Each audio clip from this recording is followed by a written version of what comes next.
Okay, we are live. Hi, this is William Ramsey. Welcome to William Ramsey Investigates. On today's show, I have a very special guest. His name is William Deere. He goes by Bill, but William C. Deere is his formal name. But he published a book back in 2012 titled OJ is Innocent and I Can Prove It: The Shocking Truth About the Murders of Nicole Simpson and Ron Goldman. And this is not Mr. Deere's only book. He's also published in 1990, Please Don't Kill Me: The True Story of the Milo Murder. And then in 1985, a book titled The Dungeon Master: The Disappearance of James Dallas Egbert III. And during the last 5 decades, Bill Deere has worked all over the world, including the continental U.S., Canada, Mexico, the United Kingdom, Western Europe, and the Orient, Asia, and the Caribbean on predominantly homicide investigations. He began his career as a police officer in Miami, Florida. In 1961, he opened his own investigation agency titled William C. Deere and Associates in Dallas, Texas. He is a renowned and entertaining motivational speaker for business, higher education, training, workshops, and banquets. His experience includes the International Council of Investigative Reporters and Editors in St. Louis, Missouri, Dr. Henry Lee Markle Symposium in New Haven, Connecticut, SMU Law School in Dallas, Texas, and the Backlot Film Festival in Culver City, California. As a certified instructor in the field of homicide, Deere lectures and teaches the law enforcement officers and investigators around the world. And his website is his name, www.billdeere.com. So BILLDEAR.com. And you can see references and links to his 3 books there. But again, we're going to talk about this interesting subject. Title of the book is OJ is Innocent and I Can Prove It. So Mr. Deere, welcome to the show. Thanks for coming on the show. Well, thank you, Mr. Ramsey. For people who may not have heard of your background, can you talk about, you have a long career. Can you talk about what led you to write this book, OJ is Innocent and I Can Prove It? Well, I think it's on June 12th when the murders occurred. Somebody called me and told me about it, and I listened to it. And then we had a lot of, as you know, it was immediately somebody all over the country was talking about O.J. Simpson and the murders. I found it extremely interesting. And I felt that, okay, I'll follow this thing, but I may be more interested in that. And as a result of that, my staff kind of bet me, would I be willing to go out there and see for myself? And I said, yes, I did. So I took one of my men, Chris Stewart, and we flew out there a couple of days after the murders, parked in front on on front of Nicole's residence. Went down Dorothy Street, like they described, went down the alleyway toward where the back of Nicole's house is. I then decided that I'd like to see for myself, how it started and exactly what was going on. Because, when you listen to newspaper people and you listen to people telling stories, they always seem to exaggerate it. And I'm one of those that I like facts, not fiction. When I read a fiction book, then I know it's fiction. Right. But I climbed over the back gate. I had one of my men, Chris Stewart, like I said, parked up front just in case the police came. And so I climbed over the back gate and walked that walkway and up the steps, down the steps. Next thing you know, I'm toward the front of where her residence is. I look to the right. There's her picture window. I realized that whoever it was that did the killing, if it wasn't OJ, she would have had a clear observation before she opened the door who it was. I sat down on the stoop, looked around, trying to get perspective in my mind of what could have gone on, giving OJ the benefit of the doubt. I do know that some departments have a tendency to make a rush to judgment. I didn't feel it was right for me to make that kind of a statement until I knew exactly all the facts. So that's when it began for me. I went back home, watched the trial. Then I realized fully that OJ wasn't guilty. Well, if OJ wasn't guilty, who is guilty? And that began my 25, 27-year search for the truth. And as far as I'm concerned, I found the truth. And so what were the initial things that made you think that he was not guilty or he was innocent? First of all, jumping over the back gate is not easy. I knew he had problems. He wasn't the football player that he used to be as far as running down and getting away with what he was doing as far as the Hertz commercials and things like that. I'd called several friends of mine, and they also said the same thing, that they were kind of shocked that OJ would have committed the murders. They said he was the kind of a person who might lose his temper on the golf course. But then I started looking at it in a different perspective again. Um, what would make him do it? We knew that he was in the middle of a divorce, or at that time, I think it was finalized. I'm not quite sure. Been a long time. But I looked at all the aspects of the case and realized some of her friends and I then started visiting like firemen up the street there, San Vicente. And they would tell me that she'd come running up in a pair of shorts and she got everybody's attention. And um, so I knew that, even though there were some statements right off the bat that he beat her up and he caused the police to come out and do all those things, if OJ had really struck Nicole, other than pushing her or whatever might be the case, he's got large hands. I mean, if he had hauled back in a fit of rage and struck her, I mean, he would have broke her neck right off the bat. And I knew that didn't happen. So again, it was one of those things that drew my curiosity. I ended up meeting other people and tried to make a list of anybody who might be a suspect, including OJ.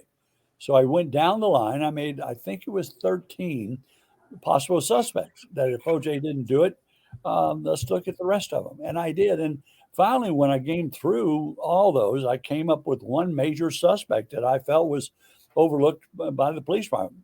He was 23 years old, 5'11", 235 pounds, on probation, mind you, for assault with a deadly weapon, a knife.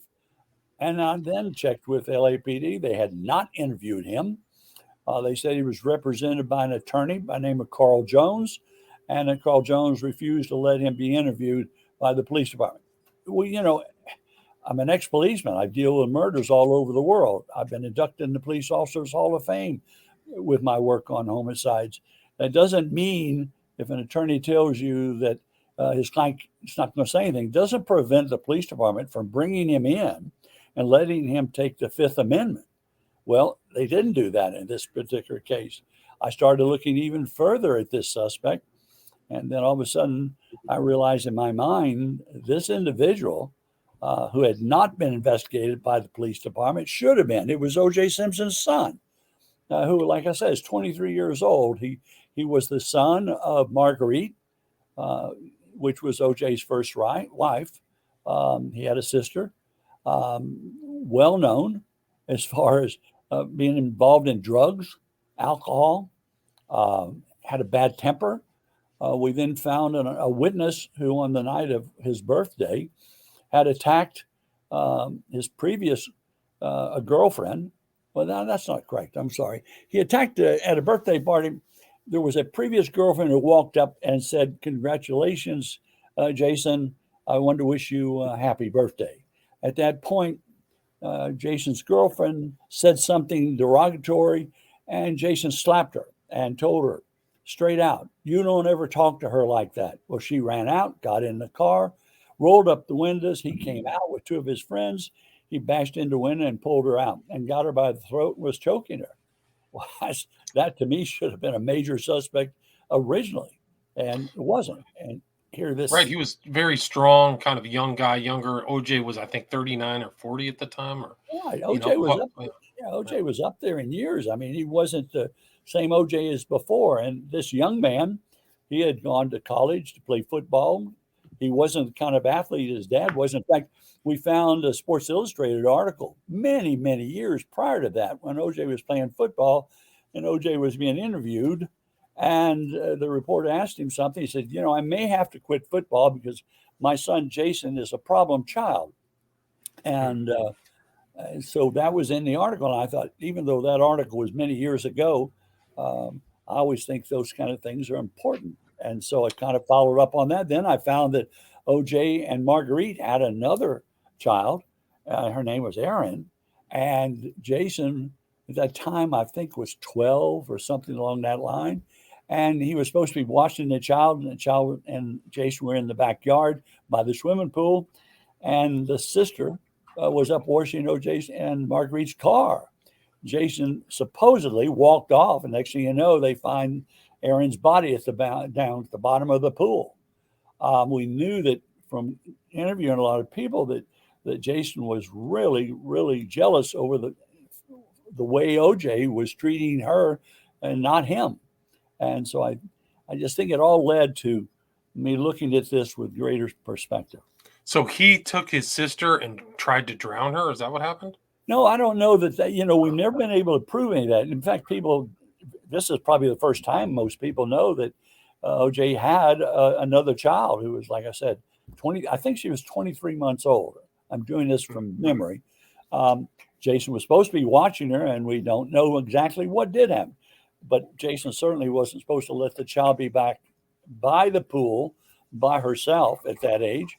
And so Arnell, OJ's other daughter, the senior daughter, like I said, she was up washing the car. And next thing you know, something happened that brought the attention. Everybody went looking. And next thing you know, they see Aaron's body at the pool. They bring the child's body up, and they rush it to a hospital where the child was pronounced dead. Now, that may mean nothing, and it may mean something. It's very possible that with the jealousy that OJ had over the period of, Jason had over the period of years, caused him to do something then that he's had to live with all these years. But when you know that Jason has had 3 attempted suicides, he's cut his wrists, he stabbed himself, he cut himself with pieces of glass. I've talked to several of his previous girlfriends. One girlfriend said they lived together, and that when she was late one night, she came home, and as she came in the door, Jason was really screaming at her. He picked her up, went into the bathroom with her over his head, threw her in the bathtub, which had no water in it, and reached down with a chef's knife and cut off all her hair. Wow. Well, that's violence. That's total violence. And I've never heard those stories. Wow. I know. Most people haven't. I don't even think most of that's even in my book. But and isn't there evidence from the night of the crime that indicated there was more than one person there, which wasn't included in the trial? Yeah, there was indication of shoe prints going one way and the other. I talked to Dr. Henry Lee, is well-respected person, as you probably heard about him. Mm-hmm. Mm-hmm. And he and I even talked about it, and he considered Jason, I think, somebody of interest. But yet LAPD had made that rush to judgment and arrested OJ on it. So they never interviewed him. They didn't do anything with him. We brought it up to their attention, I guess, about a half a dozen times because I became involved in this thing. Nobody hired me. Nobody paid me. It was my money. But I felt of great interest if they were going to make this man the goat for a murder, then I wanted to know, did he or did he not do it? I have a good reputation. I don't play games with people. I'm there to solve a case, period. And in this particular case, I felt that OJ could have very well been at the scene, but did not commit the murders. So I went on that particular area and then was able to prove with a witness that on the night of the murders, Jason was the acting chef at Jackson's Restaurant at 8908 Beverly Boulevard in Beverly Hills. And he was the acting chef, but normally he would be the sous chef. Alan Ladd Jackson was the owner, partial owner, but predominant owner, and would take off on Sunday. And this particular Sunday, Jason took over, and he was expecting Nicole to arrive with 13 guests. Well, she didn't arrive. She didn't even call him. He said she did, but we're able to verify the fact that she did not call him. And he was upset and mad because he put this thing together. He didn't want women to lie to him. I have a copy of his psychiatric records where he makes that statement. I do not like women to lie to me. So with that in mind, we felt that Jason could have gone off the deep end, gone over and confronted her, not to murder her, but to confront her why she didn't show up. And then from that point, we know that Nicole was one of those people who had a pretty bad temper herself. And so we know that she had slapped the maid when she was confronting the maid because her children, Jason and the two younger children, had thrown some towels in the spa. And so the maid told him, "Don't do that. Your dad doesn't like it." Nicole came out and confronted the maid and slapped her. So we knew that it's very possible that if Jason had gone over there and confronted Nicole that she could have slapped him. Well, you don't do to that to somebody who suffers intermittent rage disorder.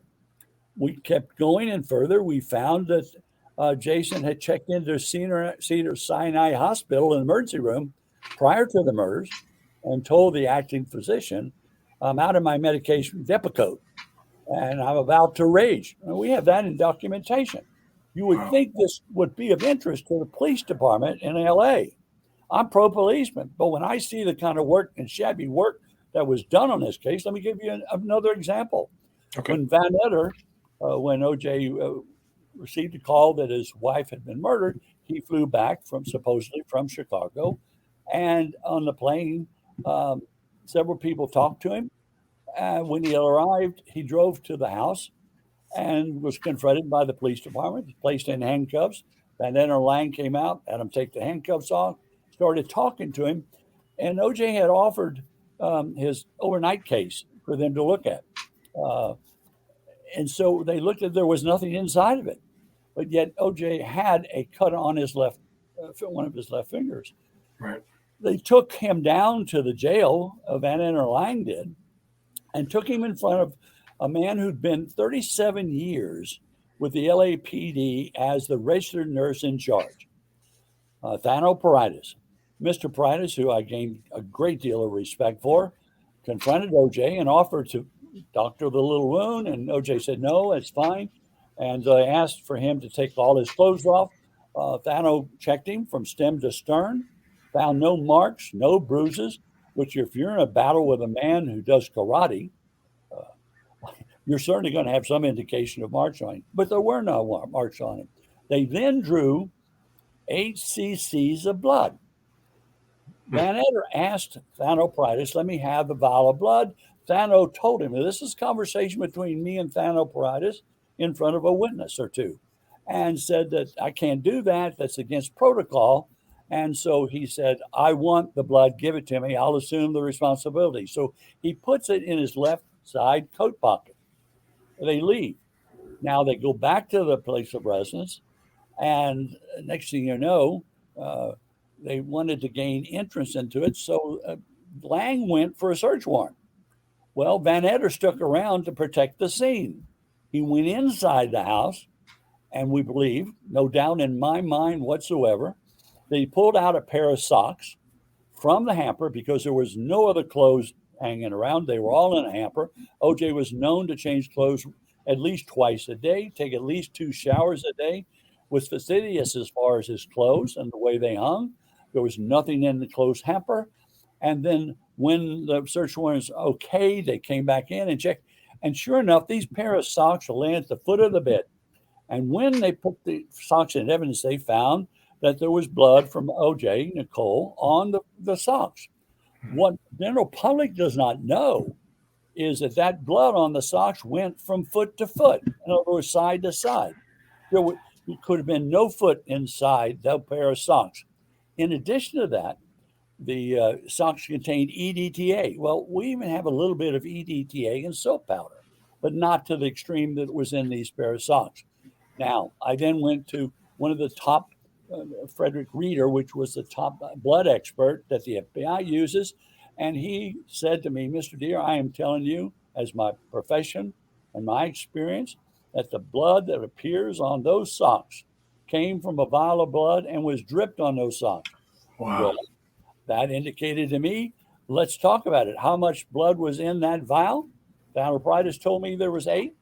I believed 8. When I checked, there was only 6.5 that Van Etter turned over to the crime scene tech at the crime scene of Nicole's. Only 6.5. What happened to the 1.5? That just plenty of blood could be dripped on the socks, except for one thing. They didn't realize in the haste, by dripping the blood on the socks, they would go from side to side, which meant to be no foot in it.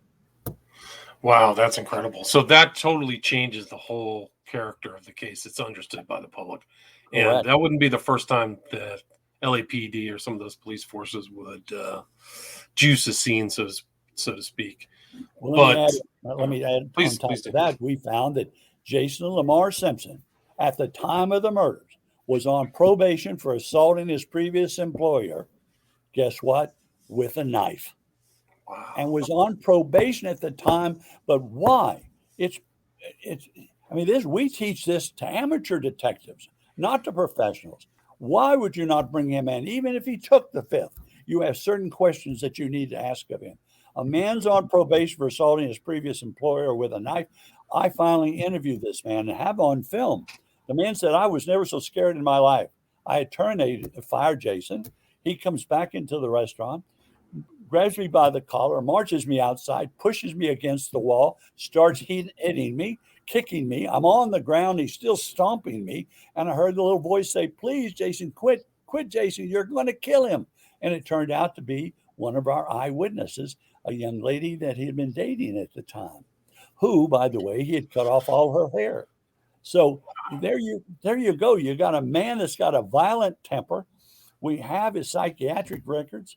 And quit taking his Depakote because he ran out just prior to the murders, assaulting two different women. Why would that not have been a major suspect of great interest to the LAPD and to the district attorney's office? I filed Freedom of Information Act asking to look at the knit cap that was found at the crime scene, because I felt there should be, and could have possibly been, something in that knit cap that would have been important to us. And sure enough, we know what it was. We have a picture of Jason at his residence, and there he is in bed with his dog, and he's got the knit cap on. Well, when you're wrestling with your dog, what happens to the hair? It's going to go into the knit cap.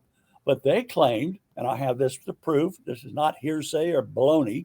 This is a fact that I said, okay, let us examine it with you all present, with our experts and your experts. Let's see what's in the knit cap. We can't find the knit cap, Mr. Deere, but I promise you, according to the DA, and I have the DA's name, as soon as we do find it, we will allow you to do just that.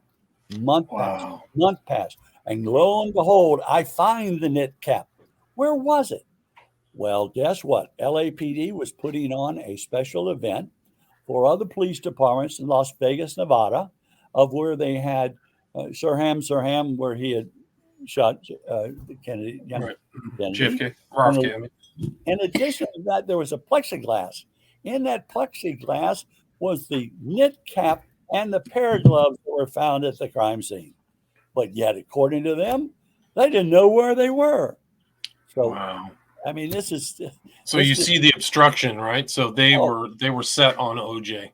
Oh, absolutely. They had made their point. I sent an email to the LAPD, and it came back, and we have the detective's name and the police officer's name, who said OJ was found not guilty, but as far as we're concerned, OJ is guilty. Case closed. Well, the case never closes on unsolved murders. I don't care what that young officer said. I don't care what he put on that email. That's not true. A murder is a murder, and a murder is never cleared until it is in fact cleared. So that alone, I knew that I was going to be running into dead ends. Well, according now, they've reopened it. Well, they haven't. I mean, I know what they're doing because I have two friends who keep me posted, and they have no intention whatsoever. Now, let me tell you this one so that your audience knows of this. Okay. When my first book came out, I did it on my own nickel to see what might happen and whether I would get any calls from anybody. And sure enough, we did. And the man sent me an email and he said, Mr. Deere, I have what you need. And I said, what is it that you have? He said, I'll visit with you. I flew out and visited with him, and he handed me a box, and a box that he had bought at a flea market. And it turned out to be inside the box paraphernalia from Jason Lamar Simpson, including a football, the jacket he wore when he spoke to the jury. I mean, to general public after the jury found OJ not guilty. And he spoke for his dad. At the bottom, though, were 3 binders. And guess what? They were his diaries. It's the year of the knife for me. I cut away my problems with a knife. I cut away any of those who tried to hurt my family. Wow. And on and on and on. But more than that, William, I end up finding at the bottom of the box a knife. I pulled it out, was shocked that you could see where he had notched on the knife JS, Jason Simpson. We then checked it and found that it was a replica of a Gerber Mark V, designed for one purpose and one purpose only, and that was to cut and to kill. It has a handle so that when your hand comes down, like if he was using a chef's knife, it would have slid all the way down and could have cut his hand. But when you put your hand on this knife, it has a guard to protect that. Right But on when hilt. yeah, hilt. When we brought that forward, we talked to a lot of people from the knife companies, and they said that this knife was a double bladed knife. Well, they said it could have been a double bladed knife or a single bladed knife that killed Nicole and Ron Goldman. Well, it spoke to the issue, except for one thing. At the top of this knife, the hilt had been removed, wax had been poured in, and the edges were ragged and rugged in different places. I then took it to one of the top medical examiners in the world, Dr. Vincent Amayo at San Antonio. He and I did the exhumation of Lee Harvey Oswald. I had him examine it, and he matched it perfectly to the wound sustained by Nicole Brown Simpson. Matched Wow, it that's incredible. perfectly. Can you imagine that? But it Oh, that's still incredible. wasn't good enough for LAPD. And I happen to be, as I've said redundantly here, pro policeman. But when you match that up, and that was the only thing in this storage facility was this box. There it was, the football, the pictures of him and Nicole, uh, and there was a knife and the diaries. I promise you, I sat back and read those things over and over and over. And to me, I have and can put together a solid case involving Jason Lamar Simpson. Wow, that's incredible. And also, you have in your intro of your book, you have a statement from Cyril Wecht who says OJ probably was involved in the slayings, but I don't think he did it alone. He must have had help. And it would be that Simpson was not the person wielding the knife. So he kind of has that same opinion too, right? Well, let me tell you, so I'm glad I was hoping you'd bring that up because of the fact that we were able to determine in our mind that we know that OJ was at the crime scene. There's no doubt about it. I firmly agree that OJ Simpson was at the, but what he didn't know that off to the left, as you came down Bundy and turned right on to Dorothy, there was a private investigator on an assignment back on another street who was watching that particular alleyway. All right. When he did, he saw a car pull off of Dorothy and opened and started down the alleyway. And as it came off of Bundy onto Dorothy, he noticed it particularly because the headlights then were suddenly turned off.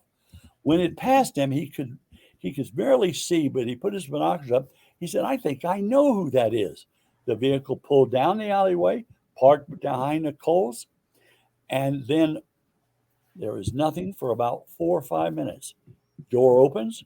O.J. Simpson gets out and comes around toward the back and puts on a pair of gloves. He then walks out and around the vehicle, enters the back gate, headed toward the toward the walkway that I had gone down. While he's doing that, the driver then climbs over the console and gets behind the running car. In other words, it was still running, headlights Right. off. And then within about 10 to 15 minutes, OJ comes out back gate, but this time he has no clothes on. Only clothes he had was a pair of boxer shorts. In his left arm, he had rolled up his clothes and climbed in the car by reaching up with his right hand and opened the door of the vehicle that was his, the Jeep, the vehicle the Bronco that you saw in the so-called car chasing, and climbs into the passenger side. Okay, that placed him at the crime scene. But to me, what that was the second time.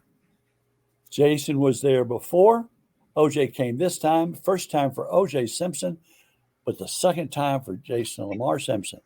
We also found the watch, that important watch that was on Nicole's hand. We know that when the knife came down and struck her from the butt of the knife and rendered her unconscious, she fell to the floor and landed on the concrete.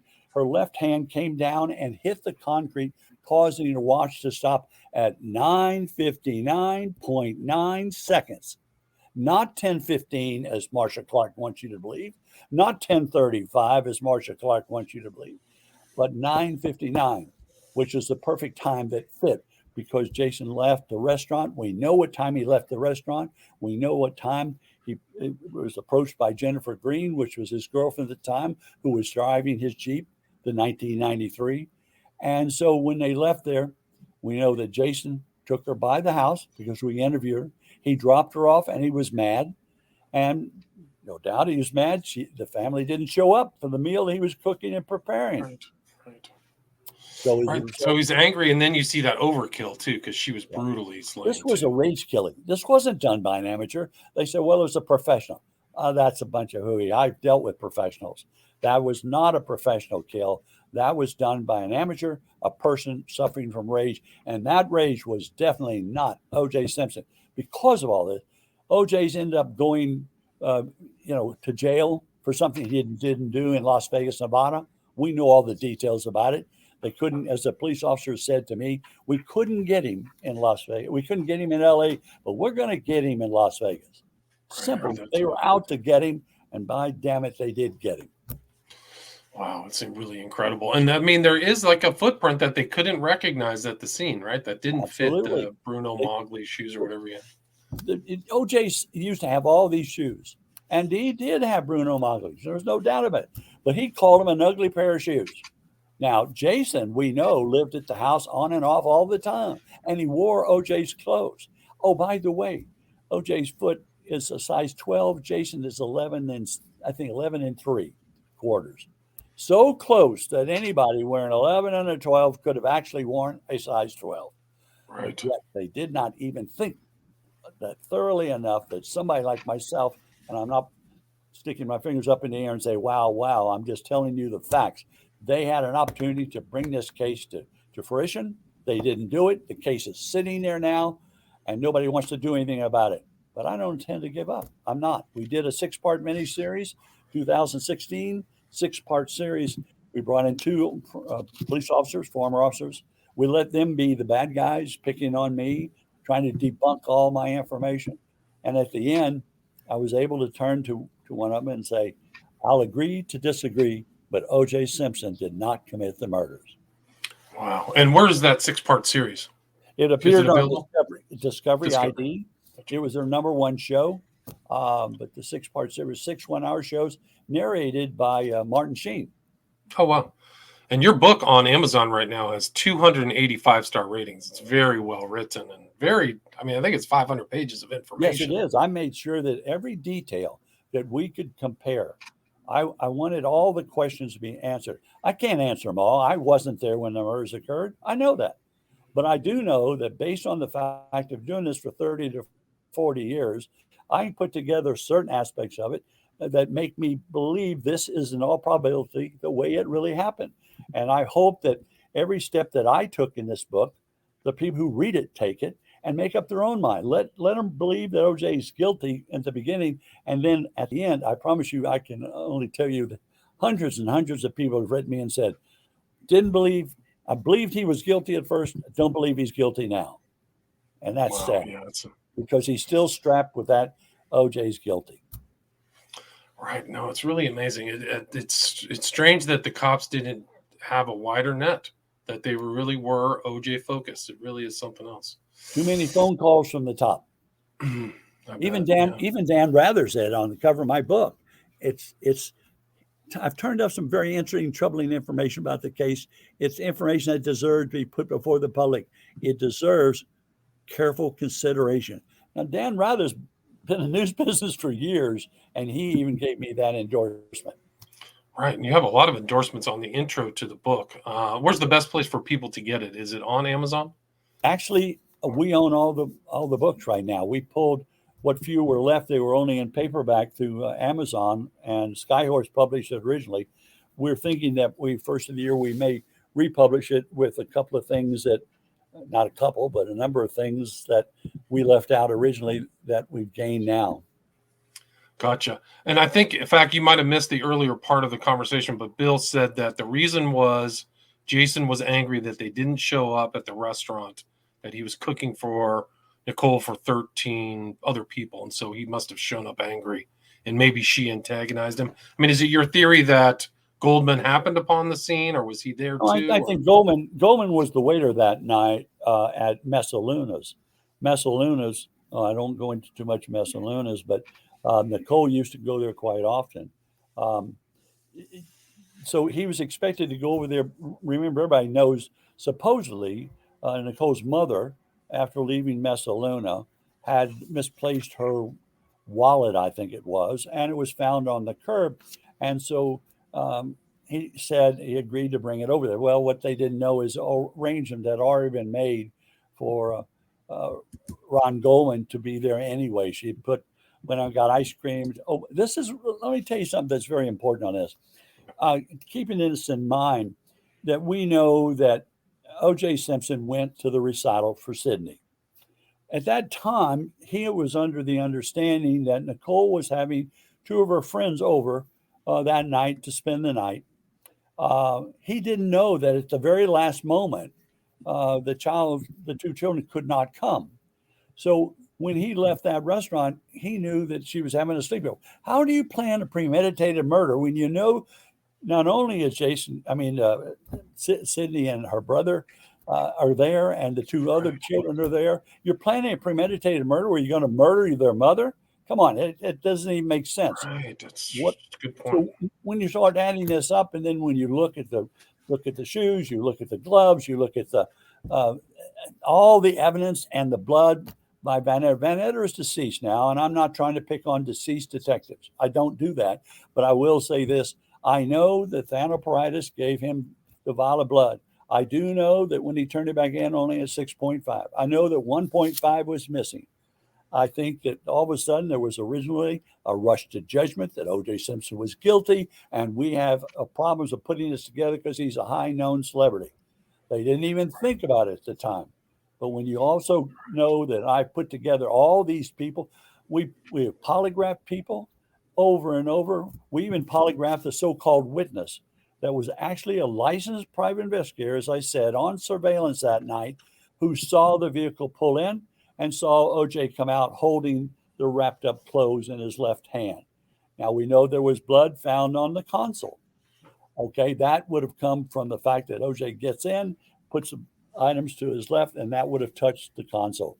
But let me also tell you this. I have Jason Lamar Simpson's Jeep. I purchased it when he tried to hide it. He hid it for about 6 months. We knew where it was. I bought it from away. I will only say that I had certain people who went in and bought it. And so it's sitting in my crime lab, which is at my ranch in Mount Calm, just northeast of Waco. I have that plus all the photographs. I have pictures that you've never seen before, even in trial. And the fact all these witnesses have come forward, we have the evidence. We have enough to get an indictment if they would just do it. But I'm not a California resident. It has to be that a grand jury is asked for by a representative that lives and votes in California. If that's the case, in most cases, they will grant a grand jury hearing. If we got a chance to go before a grand jury, I know based on what we had, we'd get our indictment. Wow. So you're looking for one California resident to get this put in front of a grand jury, right? Well, we think we have that one. We'll know more in January. We felt that, it's been a long time. Most people say, oh, who cares about this OJ thing? But when you hear books mention it's OJ or this, it's brought up. I don't want to see that. He was cleared the other day, allowed to become early on off probation for the so-called situation that occurred in Las Vegas. I'm all for it. That man's 70 years old and plus. He went to prison for something he didn't do. He tried to protect somebody, and he did. He did his very best to protect. And as far as I'm concerned, O.J. Simpson is protecting his son, Jason Lamar Simpson. Wow. It's incredible. I think you've got the evidence to show it all true. I mean, it's an incredible job. And you can look through this book, how thorough it is. And you really kind of summarize it at the very end. O.J. hates blood. Why was kids there? Just why isn't secluded, Like he goes to his wife's house. Like it just doesn't make sense. Premeditated, it doesn't make sense. It's more of like a rage killing to me too. Excellent job, Bill Deere. Where's the best place to get the book, or where can people reach out to you? Your website, billdeere.com? Yes, billdeere.com is probably the only place until we decide what we're going to do as far as this coming year. I think right now we will probably ask for a grand jury hearing, no matter what. I know that a Lieutenant Dupree is in charge of the cold case, but he's like all of. I have a very close person that we became involved in, who told me they have no intentions whatsoever of allowing this case to continue with any possible grand jury involvement. They know that if it does, it's going to come out. I mean, you're talking about, Right. I mean, the evidence there. I didn't make it Right, up. but it affects all these people's careers. It affects the whole process of the system. Why didn't this get involved? It brings a lot of things into conflict that I think a lot of people wouldn't want it to come out. I could understand that. Well, you know, the guy who owned the restaurant had a silent partner, and I won't name him. But he's in the book, but not under his real name. And he said that he found out that his partner, Alan Ladd Jackson, had given Jason an airtight alibi that he was cooking in front of 200 people. And he said to me, Mr. Deere, Alan should not and could not and should not have done it whatsoever because he was with me and my wife that night. There is no way that he was at the restaurant. Sunday nights were the worst time to have the restaurant open. There were only 30 some odd people there that night. The restaurant closed early, and there's no way that 200 people were served on the night of June 12th. Wow, incredible book. Great work. Again, the title of the book is OJ is Innocent, I Can Prove It. The Shocking Truth About the Murders of Nicole Simpson and Ron Goldman, published 2012 by William C. Deere. And his website is www.billdeere.com. Thank you so much for your time. Thank you. All right. Take care. Stay there. All right. Awesome.